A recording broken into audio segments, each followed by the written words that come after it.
सभी अपना ध्यान स्वयं पर एकाग्र करें। बाहर की सब बातों से अपने मन को समेट लें।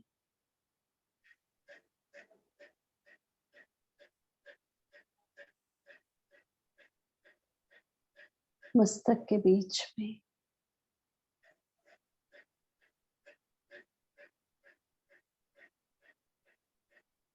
मैं आत्मा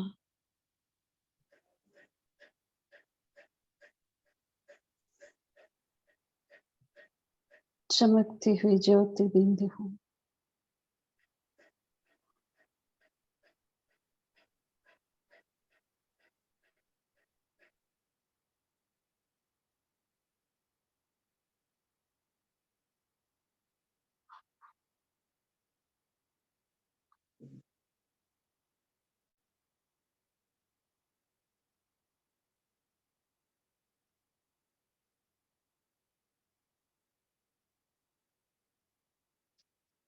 लाइट की किरणें मुझ चमकते हुए सितारे से चारों तरफ फैल रही हैं।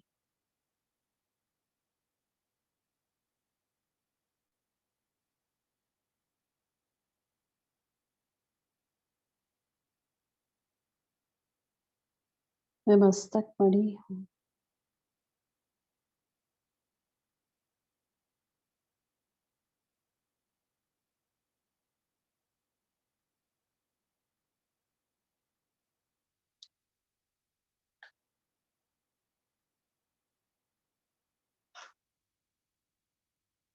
स्वयं को श्रेष्ठ स्थिति में देखिए।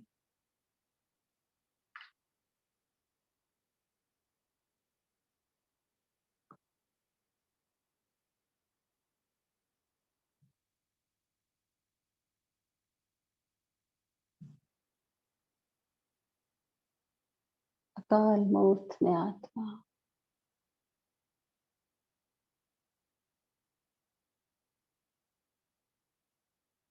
अपने अकाल तख्त पर विराजमान।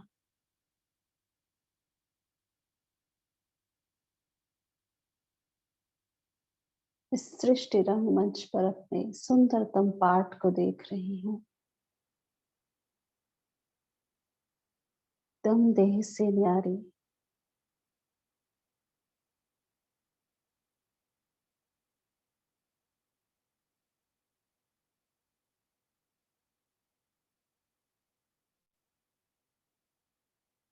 दिव्य बुद्धि के दाता मेरे शिव बाबा से मुझ आत्मा को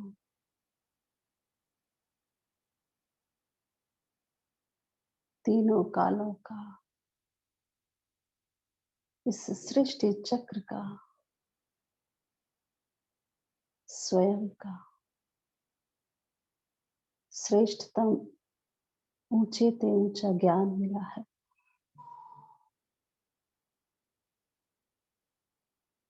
मैं आत्मा होली हंस हूँ।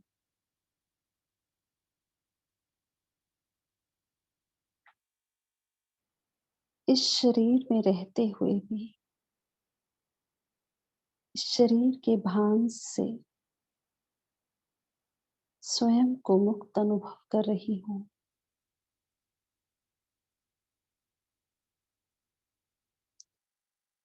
जिस भी आत्मा को मैं देखती हूँ,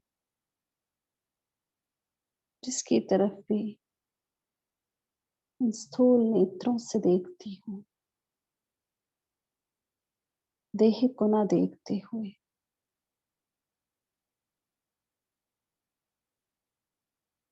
हर एक की मस्तक मणि को देखती हूँ।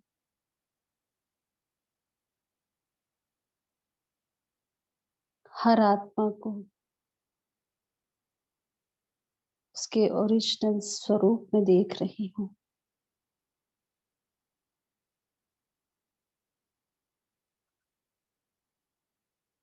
हर एक के प्रति कल्याण की भावना,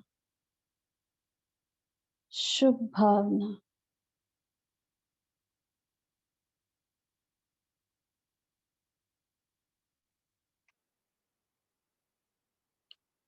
हर एक की विशेषता पर और गुणों पर ही मुझ आत्मा की दृष्टि जाती है।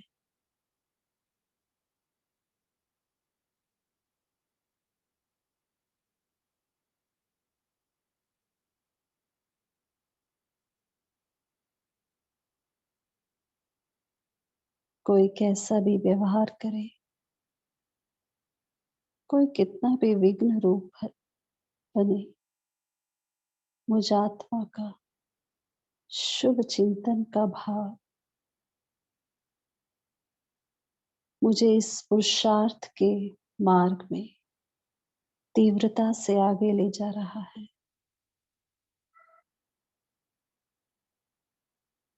हर परिस्थिति में, हर स्थिति में, हर समय मुझ आत्मा की वृत्ति और भाव कल्याणकारी है। महसूस कर रही हूं मैं परमधाम से बाबा की अनंत किरणें निरंतर मुझ पर पड़ते हुए, जो मेरे चारों तरफ एक सुरक्षा कवच बना रही है। सभी महसूस करें, स्थूल देह के चारों तरफ लाइट का काम है। इस प्रकाश के घेरे में मैं आत्मा विराजमान हूं।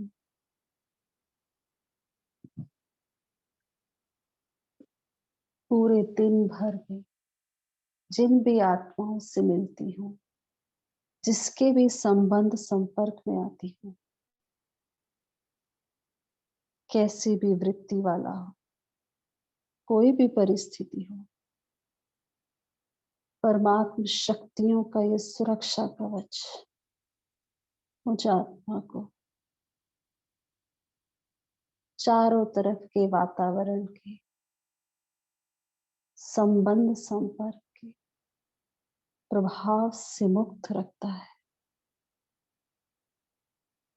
मैं आत्मा साक्षी होकर हर आत्मा के पाठ को देख रही हूँ।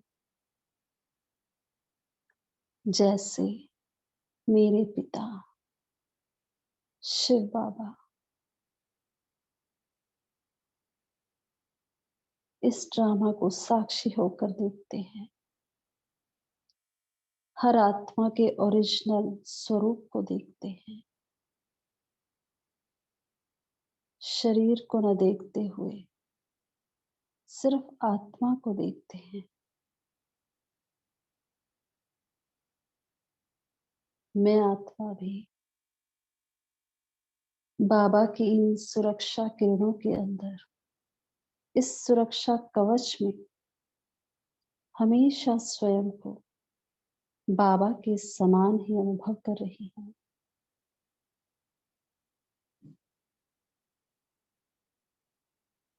हर आत्मा को उसके वर्तमान स्थिति को ना देखते हुए उसके ओरिजिनल स्वरूप को देखती हूँ, उसकी विशेषता को देखती हूँ,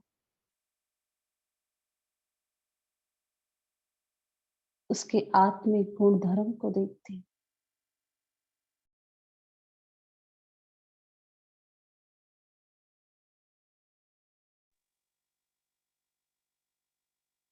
मैं होली हंस हूँ।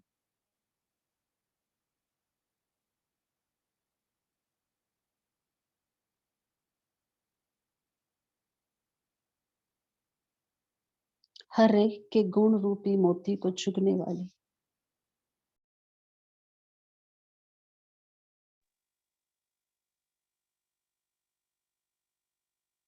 होली हंस हूँ मैं। सदा अचल अडोल रहने वाली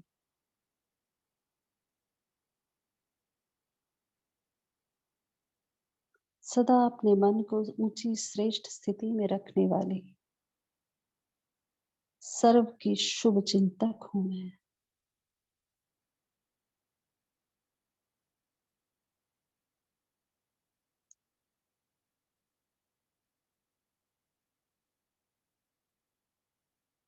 देह अभिमान से मुक्त,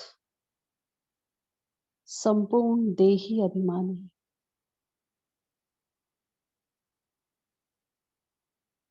मैं अशरीरी आत्मा हूँ।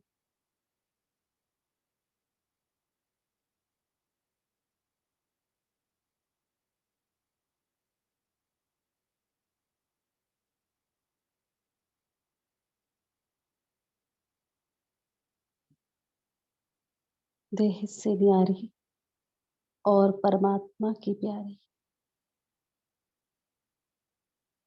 संगठन में रहने वाली,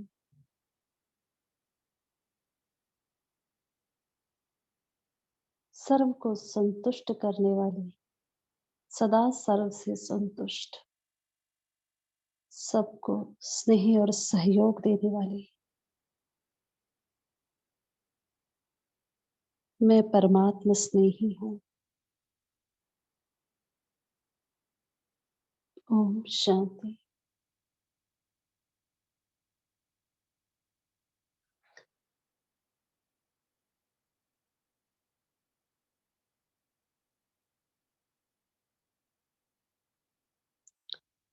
आज की मुरली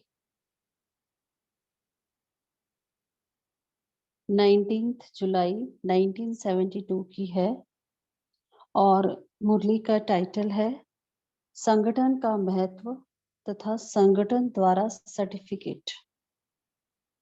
ये मुरली थोड़ा बड़ी है तो आज इसका हम फर्स्ट पार्ट पढ़ेंगे। तो जैसे कि मुरली का टाइटल है तो इसमें बाबा ने बताया है कि जैसे कोई माला बनाते हैं तो माला में जब सभी माला के दाने मिल जाते हैं तब वो माला जो है वो संगठन में, जो माला का एक भी मोती है वो अकेले नहीं उसकी कोई वैल्यू, लेकिन जब वो माला तैयार होती है तो संगठन में उसकी वैल्यू हो जाती है। तो इसी तरह बाबा ने बताया कि हम सभी आत्माएं बाबा के बच्चे जब संगठन में रहते हैं तो हम भी एक तरह से संगठन के वो वैल्यूएबल मोती हैं। और हम सभी जब हम संगठन में रहेंगे तो हमें संगठन की वैल्यू का पता चलता है, इसकी शक्ति क्या है। और बाबा कहते हैं कि एक तरीके का हम सभी यहाँ पुरुषार्थ कर रहे हैं इस ईश्वरीय गॉडली यूनिवर्सिटी में। तो जैसे कोई लौकिक पढ़ाई भी होती है तो उसमें क्या मिलता है, मेडल मिलता है, सर्टिफिकेट्स मिलते हैं।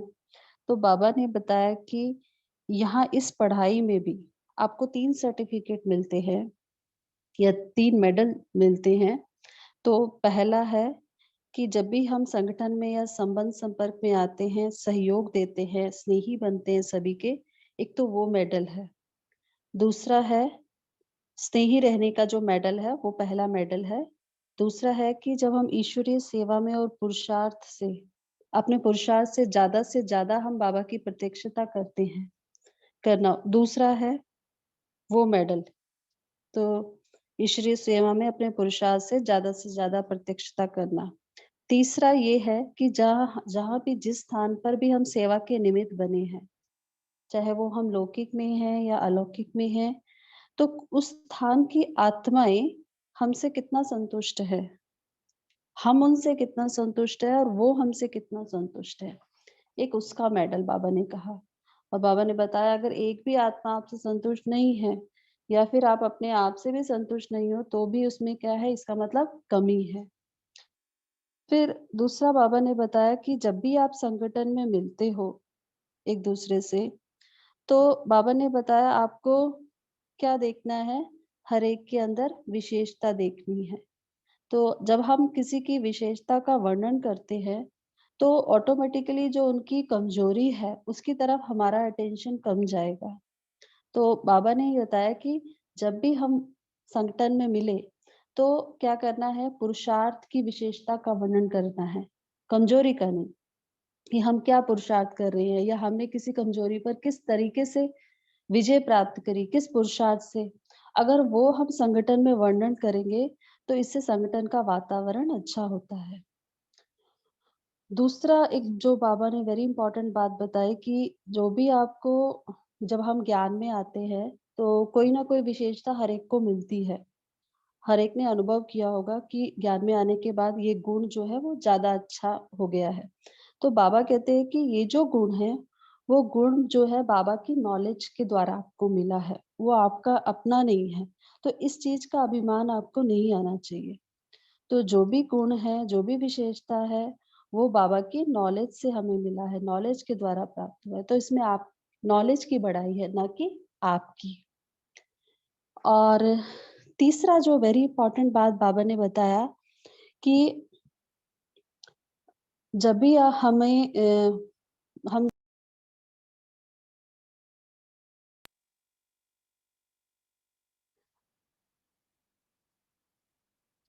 तो हमें हमेशा जो है कारण की बात नहीं करनी कि किस कारण से हमारे पुरुषार्थ में हम यहाँ पीछे रहे या हो।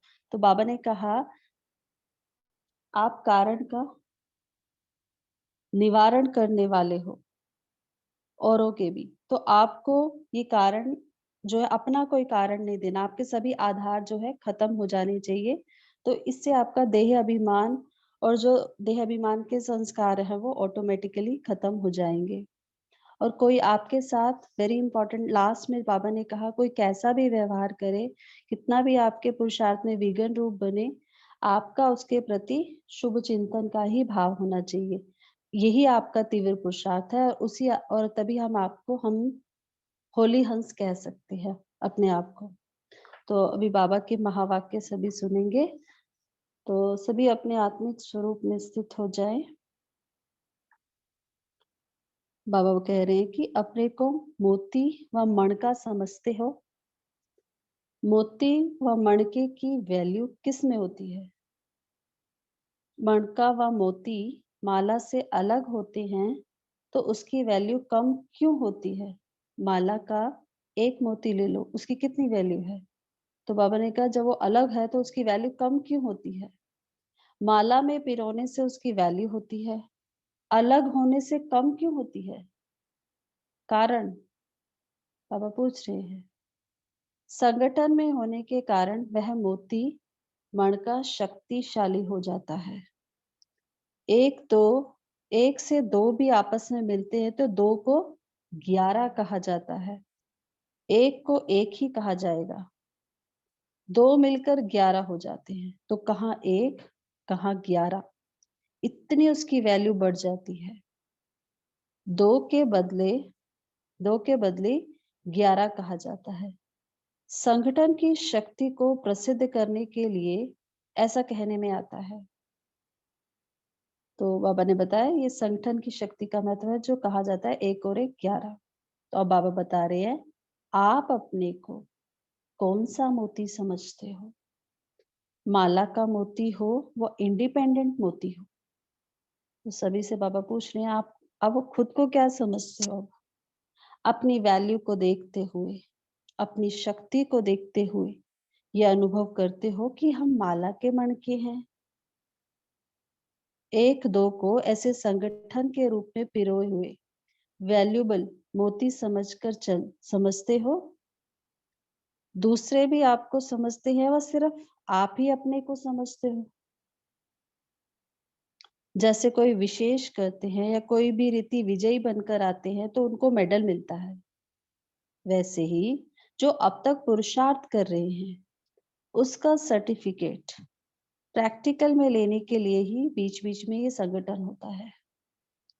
तो जब भी हम संगठन में आते हैं तो वो एक तरीके से हमारा टेस्ट होता है कि हमने अब तक जो भी पुरुषार्थ किया है वो हमें वहां पर पता चल जाएगा संगठन में रहते हुए। तो बाबा कह रहे हैं कि आपका जो भी पुरुषार्थ है उसका प्रैक्टिकल लेने के लिए संगठन होता है। तो इस संगठन में हर एक ने अपना संगठित रूप में चलने का संगठन की शक्ति की वैल्यू का मेडल लिया है। यूनिवर्सिटी में आई हो ना, तो अब तक के पुरुषार्थ व ईश्वरीय सेवा का सर्टिफिकेट तो लेना चाहिए ना। सभी एक दो से कहाँ तक संतुष्ट है वह एक दो के समीप कितने हैं इसका सर्टिफिकेट लेना होता है। तो हम सबको कौन सा सर्टिफिकेट लेना है? हम सभी कहाँ तक संतुष्ट हैं एक दूसरे से, दूसरा कितना हम एक दूसरे के समीप हैं, तो इसका सर्टिफिकेट लेना है।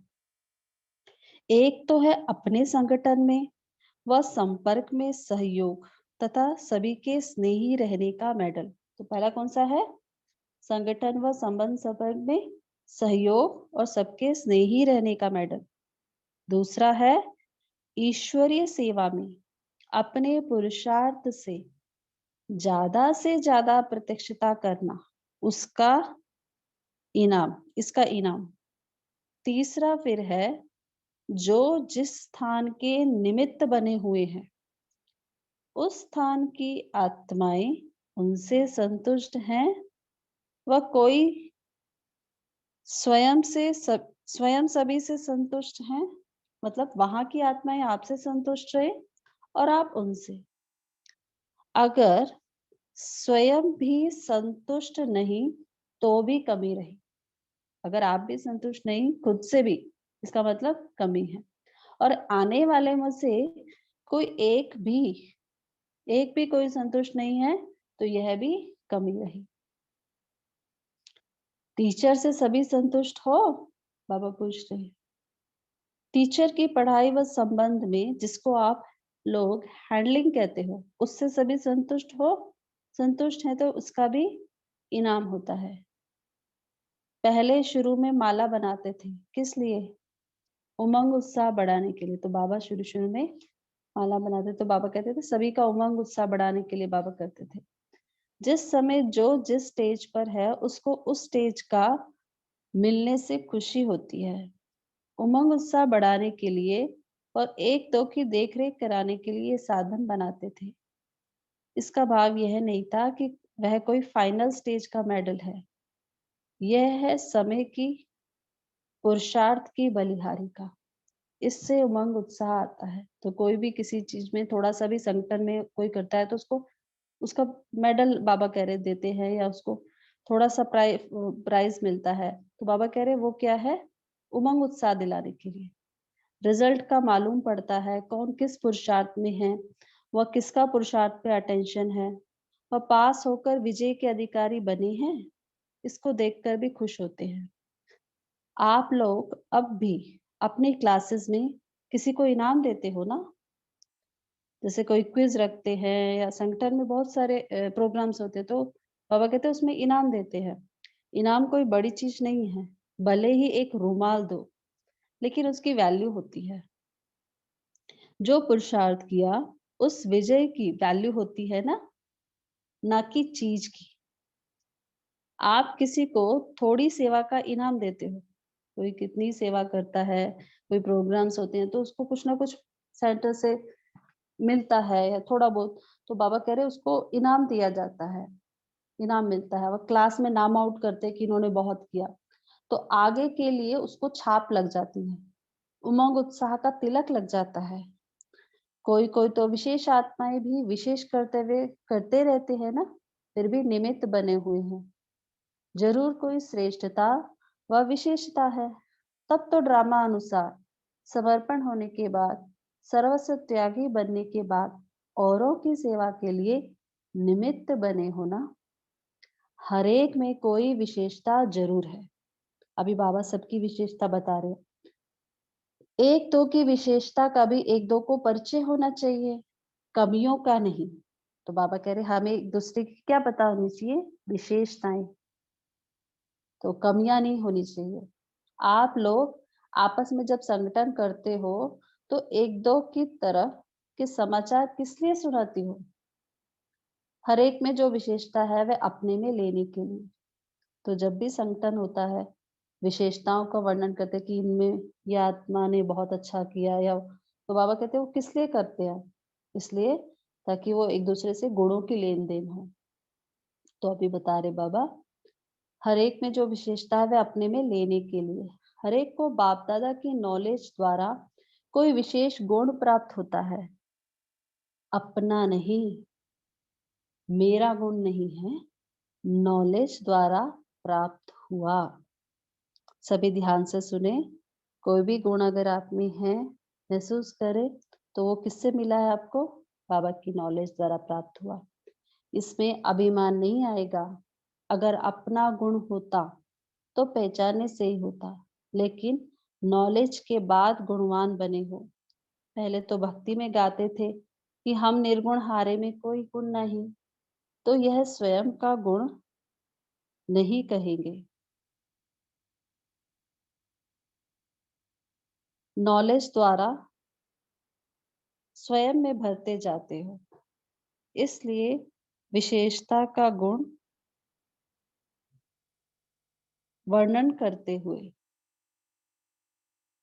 सदा यह स्मृति रहे कि नॉलेज द्वारा हमें प्राप्त हुआ है, तो यह नॉलेज की बड़ाई है, ना कि आपकी। तो जो भी हमें गुण मिला है बाबा के बनने के बाद, कोई विशेषता मिली है, तो वो हमें कब मिली है, कैसे मिली है? वो बाबा के ज्ञान से हमें प्राप्त हुई है। ये बात हमें हमेशा याद रखनी है। नॉलेज फुल की बड़ाई है वो। किसकी बड़ाई है? बाबा की। उसी रूप से अगर एक दो में वर्णन करो तो उसमें भी एक दो से विशेषताएं लेने में लाभ होता है। पहले आप लोगों का यह नियम चलता था कि अपने वर्तमान समय का सूक्ष्म पुरुषार्थ क्या है उसका वर्णन करते थे। ऊपर ऊपर की बात नहीं, लेकिन सूक्ष्म कमजोरियों पर किस पुरुषार्थ से विजय पा रहे हैं वह एक दो में वर्णन करते थे। उसका वर्णन करने से सॉरी इसमें एक दो का परिचय होने के कारण जिसमें जो विशेषता है उसका वर्णन होने से ऑटोमेटिकली उसकी कमजोरी की तरफ अटेंशन कम हो जाएगा। तो बाबा हमें युक्ति भी बता रहे सभी को कि जब भी हमें किसी की कमजोरी दिखाई देना तो हमें क्या करना है, उसकी विशेषता का वर्णन करना है उसी समय। तो उससे क्या होगा, कमजोरी की तरफ जो हमारा अटेंशन है वो कम हो जाएगा, विशेषता तरफ ही अटेंशन जाएगा। पहले आपस में ऐसे सूक्ष्म रूरिहान करते थे, इससे लाभ बहुत होता था। एक दो के वर्तमान समय के पुरुषार्थ की विशेषता ही आपस में वर्णन करो तो भी अच्छा वातावरण रहेगा। हमें क्या वर्णन करना है? सिर्फ वर्तमान समय के पुरुषार्थ की विशेषता, यही वर्णन करना है। तो इससे क्या होगा, अच्छा वातावरण रहेगा।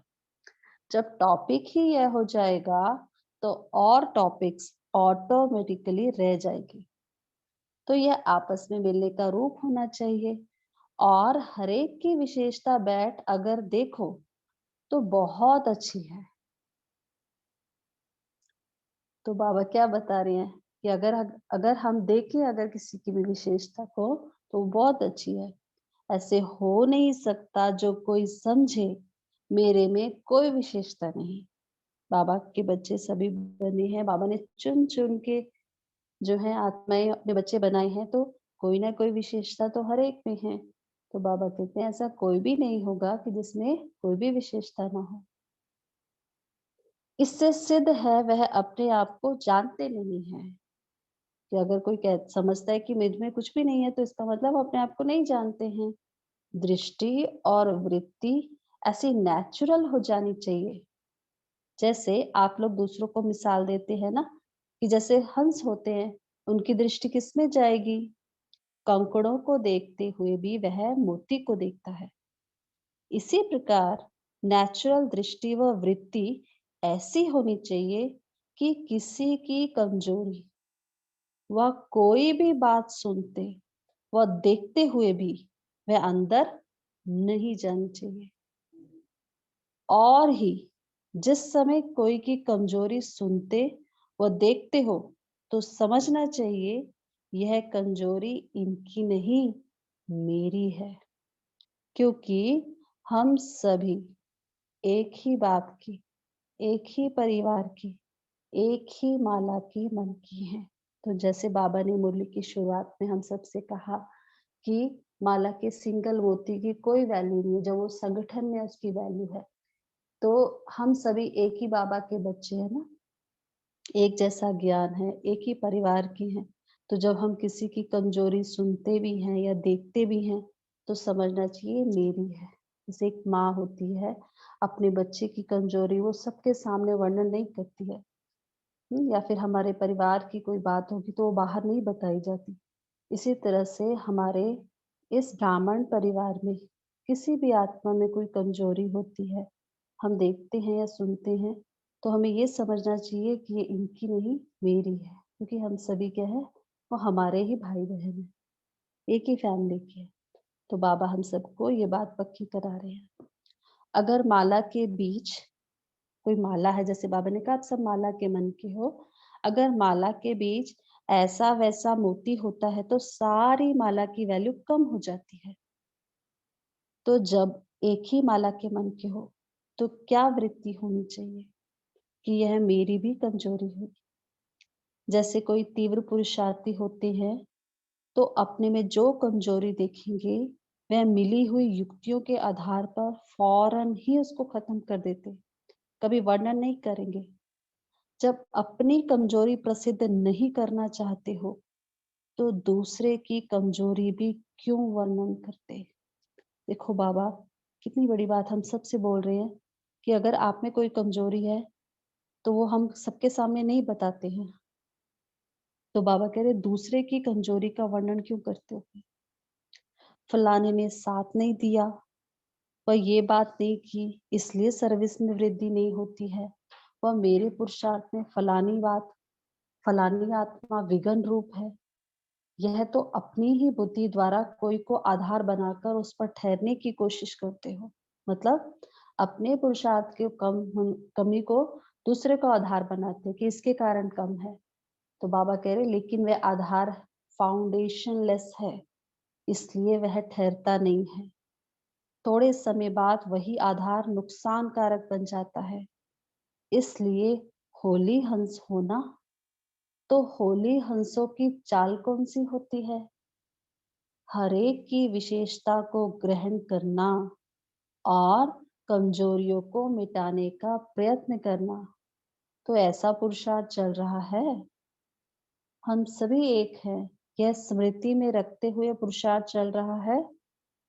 यही इस संगठन की विशेषता व भिन्नता है, जो सारे विश्व में कोई भी संगठन की नहीं। कि हम सबका क्या है, हम सब एक हैं, एक ही बाबा के बच्चे, एक सा ज्ञान है, एक ही परिवार की है, एक ही माला के मन के हैं। तो बाबा कह रहे हैं सभी देखने वाले, आने वाले, सुनने वाले क्या वर्णन करते हैं। जब भी कोई मधुबन आता है या सेंटर पे कोई बाहर का अचानक आता है, तो क्या वर्णन करते हैं कि यहाँ एक एक आत्मा का उठना, बैठना, चलना सभी एक जैसा है। यही विशेषता गायन करते हैं। तो जो एकता व एक बात, एक ही गति, एक ही रीति, एक ही नीति का गायन है, उसी प्रमाण अपने आप को चेक करो। वर्तमान समय के पुरुषार्थ में कारण शब्द समाप्त हो जाना चाहिए। जो भी किसी चीज को हमने कारण बनाया है ना, कि इस आत्मा के कारण मेरा व्यर्थ संकल्प ज्यादा चलते हैं या मेरा पुरुषार्थ कम है, तो बाबा कह रहे ये जो कारण बनाए है ना, वो समाप्त होने चाहिए। अभी कारण क्या चीज है, अभी तो आगे बढ़ते जा रहे हो ना। जब सृष्टि के परिवर्तन, प्रकृति के परिवर्तन की जिम्मेवारी को उठाने की हिम्मत रखने वाले हो, चैलेंज करने वाले हो, तो कारण फिर क्या चीज है।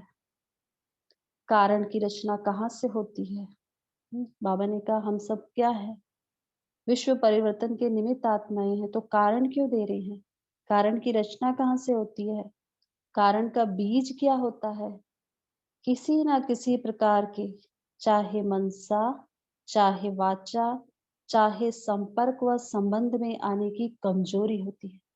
कारण क्या है वो, चाहे मनसा में, चाहे वाचा में, चाहे संबंध संपर्क में जब हम आते हैं, वो कमजोरी है वहां पे। इस कमजोरी के कारण ही, इस कमजोरी से ही कारण पैदा होता है। तो रचना ही व्यर्थ है ना। कमजोरी की रचना क्या होगी। संबंध संपर्क में क्या है, कमजोरी है। जब आते हैं तो उससे कारण पैदा हुआ, तो बाबा कह रहे हैं उसका क्या होगा, कमजोरी की रचना कैसी होगी। जैसा बीज वैसा फल। तो जब रचना ही उल्टी है, तो उसको वहीं खत्म करना चाहिए या उसका आधार लेके आगे बढ़ना चाहिए। फलाने कारण का निवारण हो तो आगे बढ़े, कारण का निवारण हो तो सर्विस बढ़ेगी, विघ्न घटेंगे। अभी यह भाषा भी चेंज करो। तो हम सभी जो भी अभी सभी चेक करें कि हम सबका जो भी पुरुषार्थ है, जो हम करना चाहते हैं, अगर वो नहीं कर पा रहे हैं और उसका कारण दे रहे हैं कि इस कारण से नहीं हो रहा है या इस कारण से, बाबा कह रहे हैं कि भाषा भी चेंज करो। आप सभी को निवारण देने वाले हो ना। आप लोगों के पास अज्ञानी लोग कारण का निवारण करने आते हैं ना, तो जो अनेक प्रकार के कारणों को निवारण करने वाले हैं, वह ये आधार कैसे ले सकते हैं? जब सभी आधार खत्म हुए, तो फिर ये देह अभिमान और संस्कार ऑटोमेटिकली खत्म हो जाएंगे। ये बातें ही देह अभिमान में लाती हैं। जैसे आज बाबा सुबह की जो अव्यक्त मुरली थी, तो बाबा उसमें बोल रहे थे वाट, वाई, जो भी बाबा बोल रहे थे कि शब्दों को चेंज करो, आप सभी दृढ़ संकल्प लो। तो यहाँ पर भी बाबा कह रहे हैं, जो भी कारण है, जो आपके पुरुषार्थ में आगे बढ़ने के जो आप कारण दे रहे हो, उसको आधार को आप खत्म कर दो। तो इससे आपका देह अभिमान हमारा और जो भी देह अभिमान के संस्कार हैं, वो सभी खत्म हो जाएंगे। बातें ही खत्म हो जाएंगी तो उसका परिणाम भी खत्म हो जाएगा। छोटे छोटे कारण में आने से भिन्न भिन्न प्रकार के देह अभिमान आ जाते हैं। तो क्या अब तक देह अभिमान को छोड़ा नहीं है? बहुत प्यारा लगता है। बाबा पूछ रहे हैं हम सबसे, क्या आपको देह अभिमान प्यारा लगता है? अभी अपनी भाषा और वृत्ति सभी चेंज करो। कोई को भी किस समय भी किस परिस्थिति में किस स्थिति में देखते हो, लेकिन वृत्ति और भाव अगर यथार्थ है, तो आपके ऊपर उसका प्रभाव नहीं पड़ेगा। सभी ध्यान से सुने, बहुत इंपॉर्टेंट बात है कि अगर हमारी वृत्ति और भाव यथार्थ है, तो किसी भी परिस्थिति का, किसी भी समय या किसी भी स्थिति का प्रभाव हम पर नहीं पड़ेगा। कल्याण की वृत्ति और भाव शुभ चिंतक होना चाहिए। कैसी वृत्ति हो? कल्याण की वृत्ति हो दूसरों के। हमारे अंदर भाव कैसा हो? शुभ चिंतक का होना चाहिए। अगर यह वृत्ति और भाव सदा ठीक रखो, तो फिर ये बातें ही नहीं होंगी। कोई क्या भी करे, कोई आपके विघ्न रूप बने, लेकिन आपका भाव ऐसे के ऊपर भी शुभ चिंतक का हो। इसको कहा जाता है तीव्र पुरुषार्थी। वह होली हंस। तो बाबा ने तीव्र पुरुषार्थ की और होली हंस की हमें एक डेफिनेशन दी है। सभी देखें, कोई क्या भी करे, कोई आपके लिए विघ्न रूप बने, लेकिन आपका भाव ऐसे के ऊपर भी शुभ चिंतक का हो। इसको कहा जाता है तीव्र पुरुषार्थी व होली हंस। जिसका आपके प्रति शुभ भाव है, उसके प्रति आप भी शुभ भाव रखते हो, वह कोई बड़ी बात नहीं। कमाल ऐसी करनी चाहिए जो गायन हो। अपकारी पर उपकार करने वाले का गायन है। उपकारी पर उपकार करना यह बड़ी बात नहीं। कोई बार बार गिराने की कोशिश करे, आपके मन को डगमग करे, फिर भी आप उसके प्रति सदा शुभ चिंतक का अढोल भाव हो। बात पर भाव ना बदले, सदा अचल अटल भाव हो, तब कहेंगे होली हंस है। तो बाबा ने होली हंस की इतनी बड़ी डेफिनेशन हम सबको दी है। कितने अच्छे से समझाया कि किसको कहेंगे होली हंस। कैसी भी आत्मा हमारे लिए अशुभ भाव रखने वाली हो, अपकार करने वाली हो, बार बार हमको गिराए, हमारे मन को डगमग करे, लेकिन हमारा मन क्या हो? अचल अडोल हो, शुभ चिंतक का हो। फिर कोई बातें देखने में नहीं आएंगी। नहीं तो इसमें भी बहुत टाइम वेस्ट होता है। बचपन में तो टाइम वेस्ट होता ही है। बच्चा टाइम वेस्ट करेंगे तो कहेंगे बच्चा है, लेकिन समझदार अगर टाइम वेस्ट कर रहा है, बाबा ने वहीं पे डॉट डॉट लगा दिया। क्या कहेंगे? बच्चे का वेस्ट टाइम नहीं फील होगा, उनका तो काम ही ये है। तो आप अब जिस सेवा के अर्थ निमित्त बने हुए हो, वह स्टेज ही जगत माता की है। विश्व कल्याणकारी होना, हद का कल्याण करने वाले अनेक हैं। विश्व कल्याण की भावना की स्टेज है जगत माता। तो जगत माता की स्टेज पर होते हुए अगर इन बातों में टाइम वेस्ट करें तो क्या समझेंगे। तो हम सभी के लिए बाबा ने ये बात पूछी है कि हम सबको क्या, कौन सी स्टेज है, जगत माता की विश्व कल्याणकारी की स्टेज है। तो हमारा जो है अब टाइम वेस्ट नहीं होना चाहिए छोटी छोटी बातों में, इसकी बात उसकी बात। तो बाबा कह रहे क्या समझेंगे उसको। तो नेक्स्ट पार्ट जो है मुरली का वो कल पढ़ेंगे। तो आज हम इस मुरली का चिंतन करेंगे। ओम शांति।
ओम शांति। तो अभी सभी मुरली चिंतन शुरू कर सकते हैं।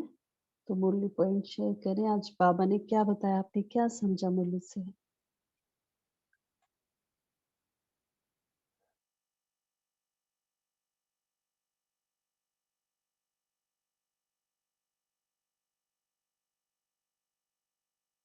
जी शेयर कर सकते हैं जिन्होंने हैंड रेज किया है।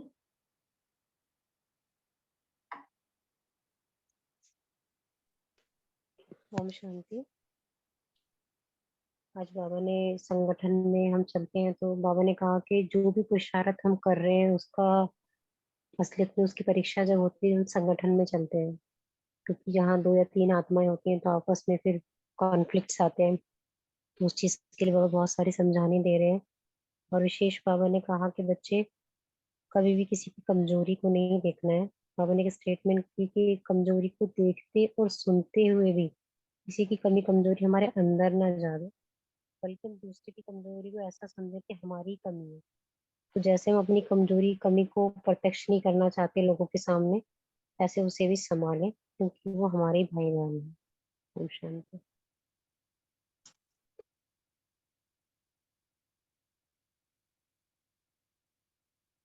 जी एक एक करके शेयर करें। बोलिए नेक्स्ट जिन्होंने हैंड रेज किया है।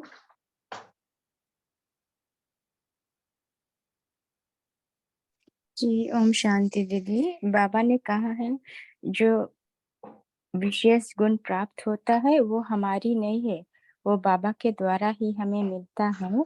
और इससे हमें दे अभिमान नहीं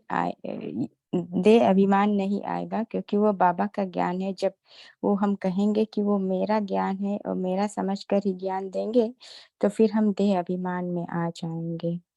और जो हमारी दृष्टि वृत्ति ऐसी नेचुरल होनी चाहिए कि जैसे हम हंस कंकड़ों को देखकर भी वो मोती चुभते हैं, तो ऐसा भी हमारा दृष्टि और वृत्ति रहे, जिससे कि हम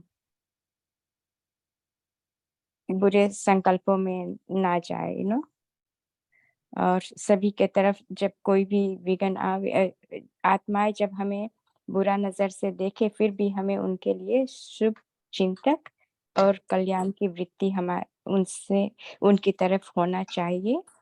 तो उनको कहते हैं कि तीव्र पुरुषार्थी है और हम होली हंस है, क्योंकि हमारी जो शुभ चिंतक की भावना होती है और जो हमारे में यू नो विश्व कल्याणकारी की भावना होती, उससे हम अपने को तीव्र पुरुषार्थी कहलाते हैं, और भले कोई हमें कुछ भी बोले।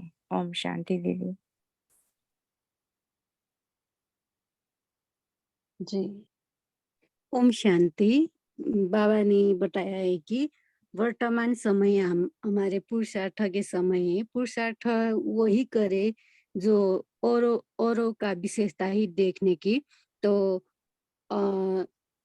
अगर कोई कमजोरी है तो वो नहीं देखना, अथवा देखते हुए भी अंदर में नहीं लाना। अगर कोई समय हम कोई का कमजोरी वर्णन करें तो वो हमारा ही कमजोरी है, उनका नहीं। क्योंकि वो कमजोरी बताते समय हम अपने को अंदर में वो समाया जाता है, तो वो हमारे कोई संकल्प चल रहा है, वही उसका संकल्प चलता है। तो अगर उसी समय हम कोई कार्य करते हुए भी वो नहीं समझ जाते, तो वो कार्य भी बिगड़ जाते हैं। तो ऐसे बाबा ने कहा।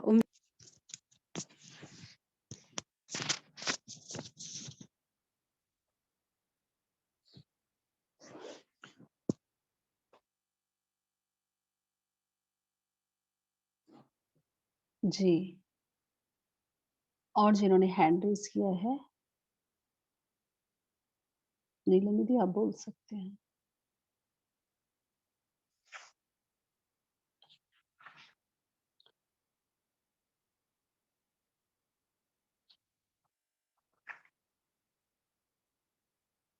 अच्छा, जैसे बाबा ने जब मुरली का जो फर्स्ट पेज ही था, उसमें बाबा ने कहा कि जो भी हम पुरुषार्थ कर रहे हैं इस ब्राह्मण जीवन में, तो बाबा ने कहा कि उसका प्रैक्टिकल बाबा संगठन में लेते हैं। तो बाबा ने संगठन का इतना महत्व भी बताया, और बाबा ने ये भी बताया कि जो एग्जाम है वो संगठन में होता है। वो ऐसा बाबा ने किस उससे कहा बाबा ने? बाबा का कहने का क्या तात्पर्य था? कोई बताएगा? संगठन में ही ऐसा क्यों? ओम शांति। क्योंकि संगठन में मुझे जितना समझ में आया, क्योंकि हम जब संगठन में आते हैं तो भिन्न भिन्न आत्माओं के संपर्क में आते हैं, तो सभी की सोचने की तरीका किसी भी चीज को अलग अलग होता है, भाव स्वभाव अलग अलग होते हैं, तो आपस में कॉन्फ्लिक्ट जरूर आते हैं। तो इसीलिए हमारा प्रैक्टिकल जब भी होता है जब हम बहुत सारे आत्माओं के बीच व्यवहार में आते हैं। हम अकेले हैं तो फिर क्या हमारे लिए मेरे नया परीक्षाएं आएंगी, जब इकट्ठे होते हैं तब आती है। तो इसलिए बाबा ने कहा कि वहां बाबा प्रैक्टिकल लेते हैं कि देखो आपने क्या सीखा, आपने क्या अपने व्यवहार में परिवर्तन किया, किस तरह से हम इस तरह चल सकें कि कॉन्फ्लिक्ट ना आए, विघन ना आए, आपस में एक दूसरे से टकराव ना हो। तो मुझे ये लगता है कि बाबा ने इस तरह से शायद समझाने की कोशिश करी है इस चीज को। ओम शांति। जी। और? जी, ओम जी, शांति बोल दीदी। सकते हैं। जी, एक-एक करके ओम सभी। ओम शांति दीदी। एक्चुअली हम आत्माएं, सभी आत्माएं जर्नी कर रहे हैं, तो जर्नी करते हुए हमारे भाव स्वभाव संस्कार चेंज बनते जाते हैं। जब हम संगठन में एकत्र होते हैं तो वही भाव स्वभाव या संस्कार में टकराव पैदा होता है। जब टकराव पैदा होता है तो हमारी स्थिति ऊपर नीचे हो जाती है। तो बाबा यही कह रहे हैं कि जो नॉर्मल आत्माएं हैं उनको तो ये ज्ञान नहीं है। हमारा ज्ञान ही है दिव्य गुरु की धारणा करना, देवता तभी बन पाएंगे हम। तो हमको अपने संकल्पों पे, अपने हर चीज जो भी टकराव की स्थिति पैदा करनी है उसमें ज्ञान को अप्लाई करना है। कि जो भी परिस्थिति आ रही है, जो आत्माएं से मेरे मन के भाव बदल रहे हैं, इसका मतलब है कि हमारा कुछ कार्मिक एक अकाउंट है, तो उसको हमें क्लियर करना है। तो मुझे स्वयं, एक तो स्वयं से संतुष्ट रहना है, और संगठन में जो भी आत्माएं हैं उनसे भी संतुष्ट रहना है। तभी हम तीर पुरुषार्थी और इस ज्ञान में आगे बढ़ जाएंगे। अगर हम अटक गए किसी के भाव स्वभाव को लेके, तो वो जो हमारा तीर पुरुषार्थी का जो हमारा लक्ष्य है वो रुक जाएगा, क्योंकि हमारे संकल्प ऐसे चलने लगेंगे, और संकल्प से हमारी स्थिति बनती है। हमारी स्थिति एकदम डाउन हो जाएगी और हम नीचे आ जाएंगे। इसलिए हम बाबा मुझे लग रहा है ये कह रहे हैं कि हमें अपने संकल्पों को बहुत ध्यान रखना है, सबको स्वीकार करते चलना है, क्योंकि ड्रामा अनुसार सभी आत्माएं निर्दोष है, उनको ये पाठ दिया गया है। शांति। जी, बहुत अच्छा। तो बाबा ने हमारी वृत्ति और भाव इन 2 बातों को बाबा ने कहा है आपको ठीक रखना है। तो जो संगठन में हम ऊपर-नीचे होता है या जो देहाभिमान के कारण जो कॉन्फ्लिक्ट रहता है, टकराव होता है, उससे बाबा ने कहा ये बातें नहीं होंगी। और और किसी को कुछ कहना है? जी दीदी, जब संगठन में रहते हैं ना, तो हमारी जो सहन शक्ति है और जो समाने की शक्ति है, ये शक्तियाँ भी हम मजबूत बनाते जाते हैं। तो जी, अपनी शक्तियों को भी हम ये सब हम करते जाते हैं, तो हमारा जैसे कि हम अपना ऊँचे पद के तरफ पहुँच रहे हैं। ओम शांति। जी, ओम शांति दीदी। अ, दीदी जैसे ये वैसे भी हमारा जो ज्ञान मार्ग है ये परवर्ती मार्ग है, तो हमें संगठन में ही रहना है ना। हमारा कुछ सन्यासियों का ऐसा ज्ञान नहीं है जो अलग अलग से रहना है, तो हमें अपना संस्कार मिलन यहीं पे करना सीखना है। तो भी बाबा शायद कहना चाह रहे हैं कि कैसे संगठन में आपको अपना रहना है, और बाबा ने जी, इसको महत्व दिया। ओम जी, शांति। बाबा ने उसकी वैल्यू बताई कि 2 भी मिल जाएँ तो 1 और 1 11 हो जाता है। तो माला जो बनी है हम ब्राह्मणों की, एक-एक मोती की वैल्यू है। तो अकेले मोती की कोई वैल्यू नहीं है। तो बाबा कह रहे हैं संगठन में, और वैसे भी हम सभी क्या हैं? होवनहार देवी-देवताएँ हैं ना? तो देवी-देवताएँ का क्या गायन होता है? उनका आपस में बहुत संस्कार मिलन होता है, उनका आपस में बहुत स्नेह रहता है, एक-दूसरे के प्रति सम्मान, सहयोग रहता है। तो अगर हम सभी एक-दूसरे को उसी भाव से देखें कि ये होवनहार देवता है, देवता बनने वाली आत्मा है, उसके अंदर क्या विशेषता है? इसलिए बाबा ने विशेषता की तरफ कहा, आप विशेषता का चश्मा पहन के रखो, हर एक के गुण पे आपकी दृष्टि जाए, तो क्या होगा? तो हम अगर उसको उसी नज़रिए से देखेंगे, तो जो जो भी टकराव है, वो नहीं होगा। तो उसका भी बाबा ने आगे बताया कि बहुत वेस्ट होता है उससे। तो अभी कोई लास्ट पॉइंट शेयर करेगा क्योंकि समय भी हो रहा है। किसी को करना है आगे लास्ट पॉइंट?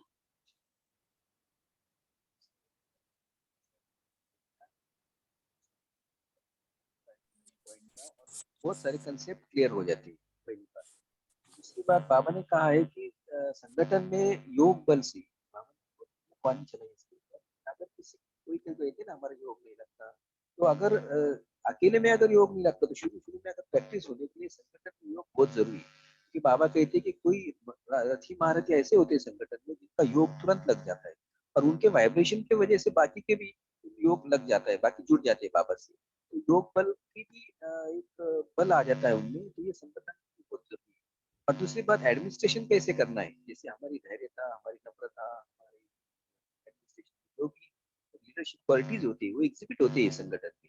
तो कौन, क्योंकि सुनना भी जरूरी है और कहना भी जरूरी रहता है, दोनों भाव से हमें संगठन सिखाता है। तो संगठन बहुत जरूरी है। ओम शांति। तो अभी समय भी हुआ है। बहुत अच्छा पॉइंट भाई जी ने शेयर किया, लेकिन थोड़ा आवाज का क्लैरिटी नहीं था, शायद हमें ही नहीं था। तो सभी ने बहुत अच्छा पॉइंट शेयर किया, तो और सभी ने समझा भी होगा जो बाबा ने, जो भी इम्पोर्टेंट बातें बाबा ने आज मुरली में बताई। तो कल के लिए हम होमवर्क भी यही लेंगे सभी, जैसे बाबा ने कहा आप होली हंस हो, कोई आपके साथ कैसा भी व्यवहार करे, हमारा भाव क्या हो और हमारी वृत्ति क्या हो, हर एक के प्रति कल हम जिसको भी मिले, चाहे हम लौकिक परिवार में मिल रहे हैं, अलौकिक में मिल रहे हैं, कोई भी कार्य क्षेत्र पे जाएंगे सभी, तो हर एक के अंदर जो भी गुण है, उसकी विशेषता को देखना है। एक विशेषता हर एक के प्रति, जिसके भी तरफ दृष्टि जाए, इसकी आत्मा के अंदर क्या विशेषता है, बस हमें उसकी विशेषता को नोट करना है।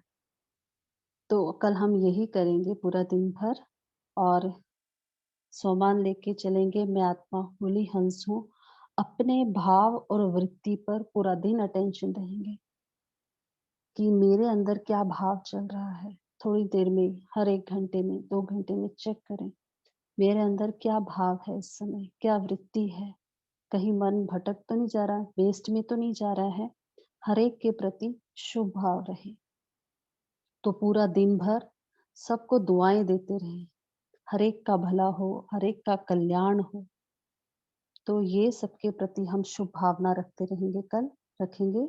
और अब होली हंस बनकर सिर्फ हर आत्मा के गुण रूपी मोती को ही चुनेंगे। तो ये हम होमवर्क लेंगे कल के लिए। तो अभी सभी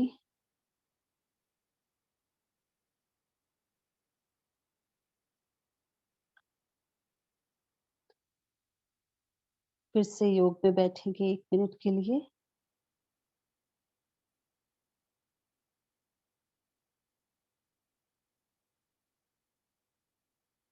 मैं आत्मा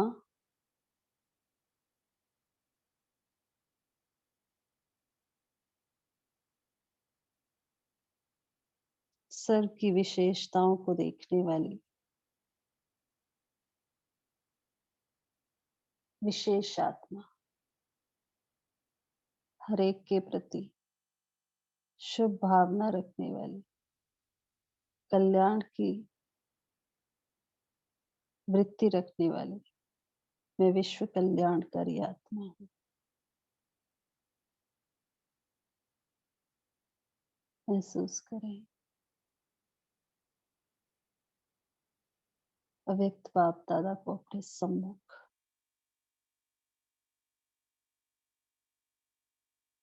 बाबा की नैनों में देखें, बाबा के मस्तक से पसीने प्रेम की किरणें मुझ आत्मा पर पड़ रही हैं।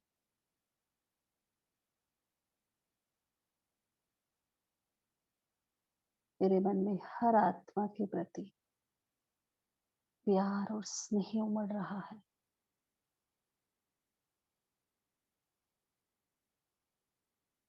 मेरी वृत्ति बेहद की हो रही है। ये पूरा विश्व मुझ आत्मा का परिवार है।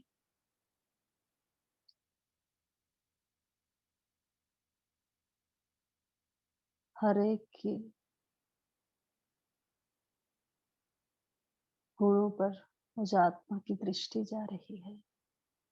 हर एक के प्रति आत्मिक भाव, आत्मिक दृष्टि रखने वाली मैं आत्मा होली हंस हूँ।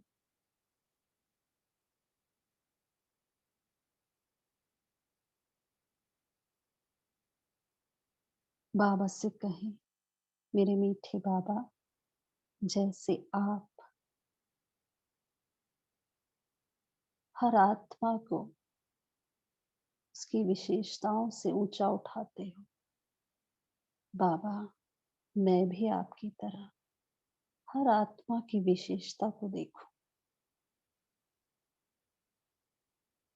आपकी तरह हर एक के प्रति शुभ भावना, कल्याण की वृत्ति रखूं।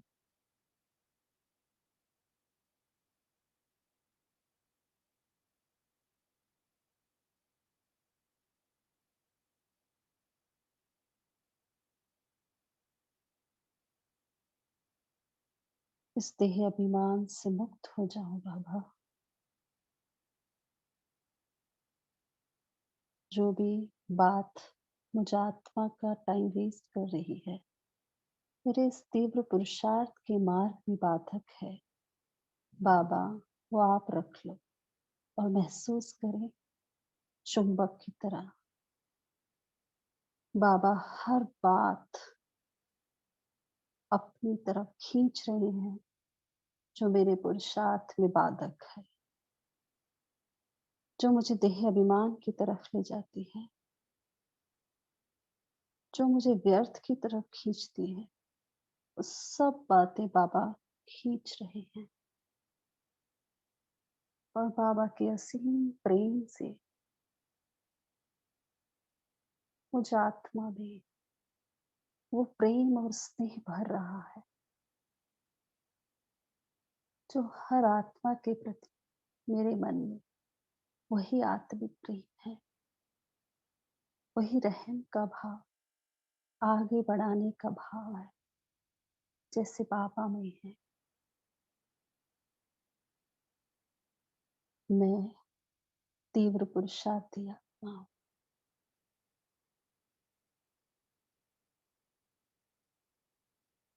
बाबा के प्यार और स्नेह का शक्तियों भरा लाइट का हाथ सदा मेरे मस्तक पर है। सभी महसूस करें बाबा का वरदानी हाथ अपने मस्तक के ऊपर। पूरे दिन भर की पुरुषार्थ की, कोई कमी कमजोरी की जो भी बात हो बाबा से कहें और इसी संकल्प के साथ मैं सबकी विशेषता देखने वाली होली हंस हूँ। सभी योग निद्रा में जाएंगे। ओम शांति। Good night.